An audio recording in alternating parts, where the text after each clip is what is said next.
Barrackpore block ২ panchayat সমিতির পক্ষ থেকে আয়োজিত হলো একটি গাছ মায়ের নামে কর্মসূচি। ব্যারাকপুর ব্লক ২ পঞ্চায়েত সমিতির পক্ষ থেকে নোয়াপাড়া বিধানসভার মোহনপুর গ্রাম পঞ্চায়েতের অন্তর্গত কয়রাপুরে আয়োজিত হলো একটি গাছ মায়ের নামে কর্মসূচি। এদিনের কর্মসূচিতে উপস্থিত ছিলেন নোয়াপাড়া বিধানসভার বিধায়ক তথা রাজ্যের মন্ত্রী অর্জুন সিং, ব্যারাকপুর ব্লক ২ সমষ্টি উন্নয়ন আধিকারিক সারোয়ার আলী, মোহনপুর থানার ভারপ্রাপ্ত পুলিশ আধিকারিক সুরজিৎ সরকার, ব্যারাকপুর ব্লক ২ পঞ্চায়েত সমিতির সভাপতি প্রবীর রাজবংশী, মোহনপুর গ্রাম পঞ্চায়েতের উপপঞ্চায়েত প্রধান সব্যসাচী বিশ্বাস সহ বিশিষ্টজনেরা। দিনের কর্মসূচিতে বৃক্ষরোপণ করেন রাজ্যের মন্ত্রী অর্জুন সিং সহ উপস্থিত বিশিষ্টজনেরা। এছাড়াও এদিন নোয়াপাড়া বিধানসভার বিধায়ক তথা রাজ্যের মন্ত্রী অর্জুন সিং মোহনপুর গ্রাম পঞ্চায়েতের পক্ষ থেকে তৈরি কঠিন বজ্র ব্যবস্থাপনা প্রকল্প ঘুরে দেখেন। সেখান থেকে বিভিন্ন পচনশীল এবং অপচনশীল সামগ্রী দিয়ে বানানো বস্তু খতিয়ে দেখেন তিনি। এর পাশাপাশি এদিন সোনাই নদী, যেটি বর্তমানে সোনাই খালে পরিণত হয়েছে এবং সেখানে মাটি পূর্বতন সরকারের সময় বিক্রি হয়ে যাওয়ার অভিযোগের বিষয়ে পরিদর্শন করে খোঁজখবর নেন মন্ত্রী।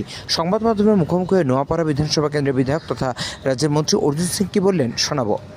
অয়ন দাসের report, channel 24/7। Very good project, খুব ভালো লাগলো। তার থেকে ভালো লাগলো মেনটেন হচ্ছে।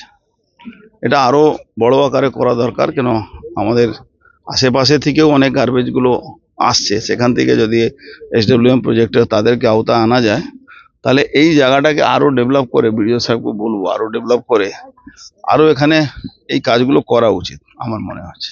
একটা খালের কথা আপনি বললেন, কিভাবে এই খালটা সংস্কার? এই খালটার একটা ঐতিহাসিক এই খালটা ভাবতে পারবেন, কালকে আমি শুনেছি, সকালে মিটিং করছিলাম তখন জানলাম, ওই 1 টাকাতে মাটি তুলে নিয়ে যাবে এই কন্ট্রাক্ট দেওয়া হয়। 1 টাকা না 1000 টাকা। এবার যেখানে মাটিটা খারাপ আছে সেখানে মাটি তুলছে না, যেখানে মাটি ভালো আছে ওখানে অত গর্ত করে দিচ্ছে কি চারোদিকে জল ওখানে চলে আসছে, ওই জলের ফ্লো থাকছে না। মানে খালের কোনো কাজ নেই অ্যাকচুয়ালি।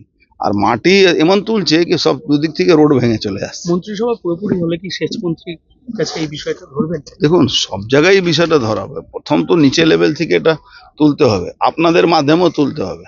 এই ব্যারাকপুর বারাসাত রোডে কত গাছ কাটা হয়েছে বলুন তো? কারা কেটেছে সবাই জানি আমরা। তাদের নামে কমপ্লেন হয়েছে, FIR হয়নি, তারা অ্যারেস্ট হয়নি, এই তো অ্যারেস্ট করতে হবে।